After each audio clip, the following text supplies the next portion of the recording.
नमस्ते टेक्नोबेज च्यानलमा तपाईहरुलाई स्वागत छ। म भरत। आज म तपाईहरुले युज गर्ने मोबाइल तातिन्छ अथवा ह्याङ हुन्छ भने म केही टिप्सहरु तपाईहरुलाई जानकारी गराउने छु अथवा टिप्सहरु सिकाउने छु जसको मद्दतले गर्दाखेरि तपाईको मोबाइल तातिने अथवा ह्याङ हुने त्यो समस्या हुँदैन।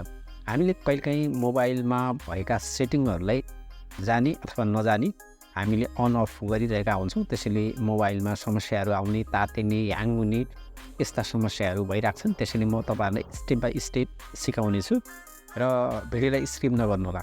छेउमा रहेको बेललाई अल थिच्नु होला, लाइक गर्नु होला, भिडियोलाई सबको शेयर गर्नु होला आफ्नो भिडियोमा। अब मोबाइलमा भएको सेटिङलाई यसरी टच गर्नु होला।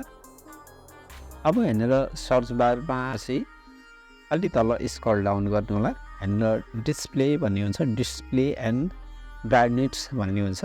हेरेर मैले टच गरेँ।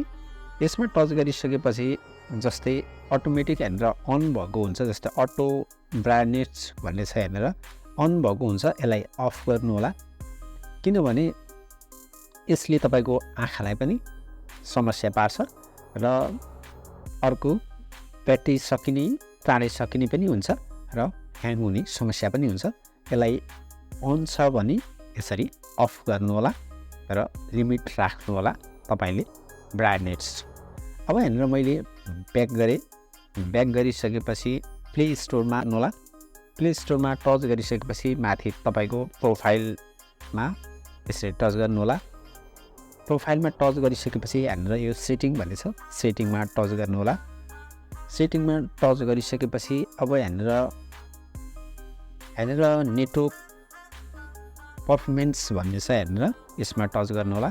यसमा टच गरिसकेपछि अब हेरेर अटो अपडेट भन्ने छ अनि अटो प्ले भन्ने छ। जस्तै अटो अपडेट एप भन्ने छ, यसलाई अपडेट एप छ भने हेरेर डन अटो एप यसरी राख्नु होला। अब यसलाई ब्याक गर्नु होला।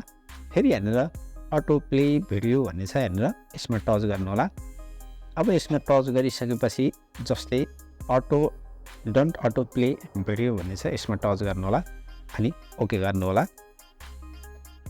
सेटिङमा गइसकेपछि अब हेरेर सर्च बारमा लोकेसन एक्सेस भन्ने टाइप गर्नु होला। लोकेसन एसएस लोकेसन एक्सेस भनेर हानिसकेपछि तपाईको मोबाइलमा लोकेसन एक्सेस अथवा ब्लुटुथ सेयरिङ अथवा वाइफाई सेयरिङ भन्ने हुन्छ, त्यसलाई अफ गर्नु होला। मैले यसलाई क्लोज गरेँ। त्यसपछि अलि तल स्क्रल डाउन गर्नु होला। हेरेर लक स्क्रिन भन्ने छ, यसमा टच गर्नु होला।